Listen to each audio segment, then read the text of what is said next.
Hello friends, welcome to our channel. आज मैं आपको सुनाने जा रही हूँ एक माँ की ममता की कहानी। ये कहानी है अनामिका की, जिसकी शादी समीर से हुई थी। समीर बहुत ही शक्की और गुस्से वाला इंसान था और उसकी एक किराने की दुकान थी जिससे उसके घर का खर्च चलता था।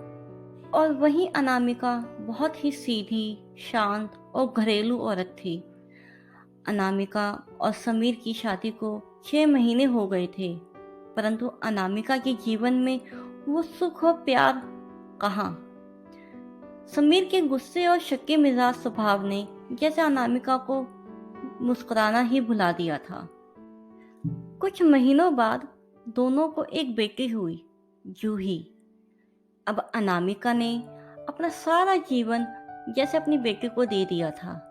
अब वो समीर के हर अत्याचार को खुशी खुशी सह रही थी, सिर्फ अपनी बेटी के लिए। और वक्त ऐसे ही बीतता चला गया। हैदराबाद में अजीत अपने परिवार के साथ रहता था। उसके परिवार में उसकी बीवी रीमा और एक छोटा बेटा था, जिससे वो बहुत प्यार करता था। अजीत एक बहुत बड़ी कंपनी में अच्छी पोस्ट पे काम करता था और उसके पास खुद के 2-3 प्रॉपर्टीज भी थी, जो उसने अपनी पत्नी रीमा और बेटे के नाम पे ली थी। एक दिन अजीत अपनी कार से ऑफिस के लिए जा रहा था कि अचानक उसकी कार से एक लड़की टकरा के गिर गई। अजीत कार से बाहर निकला और देखा वो अनामिका थी, उसके कॉलेज की दोस्त और उसका पहला प्यार। दोनों एक दूसरे को देखकर हैरान रह गए। फिर वो दोनों एक कॉफी शॉप पे गए, जहां अनामिका ने बताया कि वो यहाँ एक छोटी सी कंपनी में जॉब करती है और पति से अलग हो गई है। एक बेटी है जो उसके साथ ही है, स्कूल जाती है और यहाँ रेंट पे रहती है। अजीत ने सहारा देते हुए अनामिका को अपने बंद पड़े हुए घर की चाबी दे दी और कहा कि तुम जब तक चाहो मेरे इस घर में रुक सकती हो।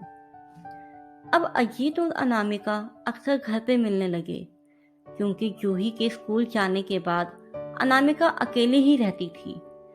अनामिका घर से ही काम किया करती थी, तो अजीत कभी भी आता जाता था। अब अनामिका और अजीत के बीच फिर से वही कॉलेज वाला प्यार लौट आया था।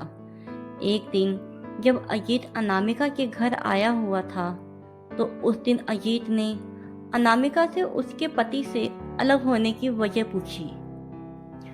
पूछना तो वो पहले भी चाहता था, पर अनामिका ने हमेशा उसकी इस बात को नज़रअंदाज कर दिया करती थी।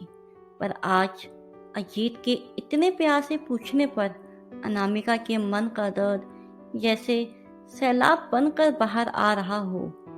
तब उसने अपने बदन पे पड़े सारे निशान और हर एक दिन के जख्म अजीत को दिखाए, और अजीत उसके जख्मों को देखकर सब कुछ भूल गया और उन्होंने अपनी मर्यादा पार कर ली और दोनों एक ही बेड पे सो गए।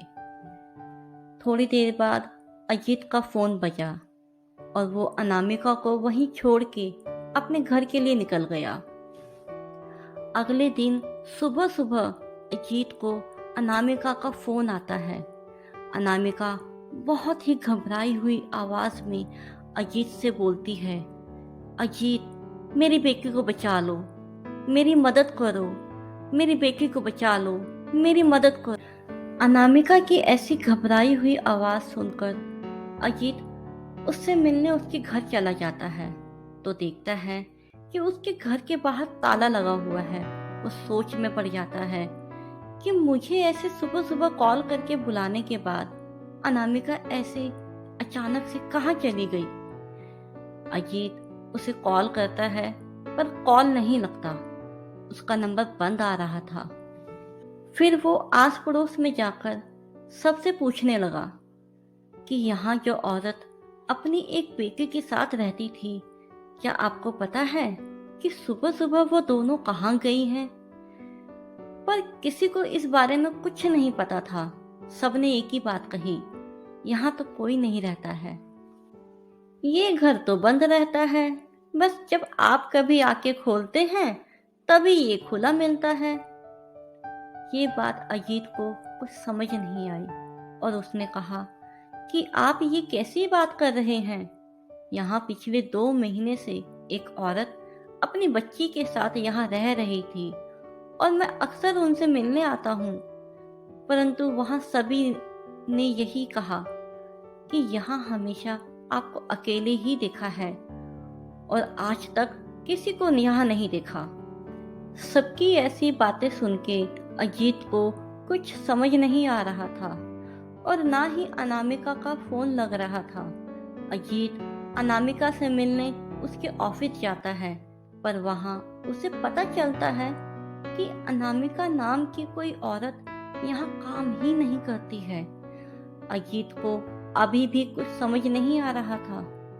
वो अनामिका के घर वालों को कॉल करता है और उनकी बात सुन के जैसे उसके पैरों तले जमीन ही खिसक गई हो कि आज से 1 साल पहले अनामिका की बीमारी में मौत हो गई थी और उसका नंबर वो तो पिछले 1 साल से बंद पड़ा है और उसकी बेटी उसके पति के साथ ही रहती है।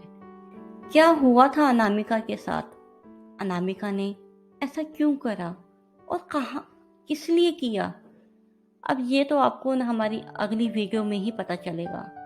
सो चैनल को सब्सक्राइब करिए, लाइक करिए और हमारी नेक्स्ट वीडियो का इंतज़ार करिए। Thank you.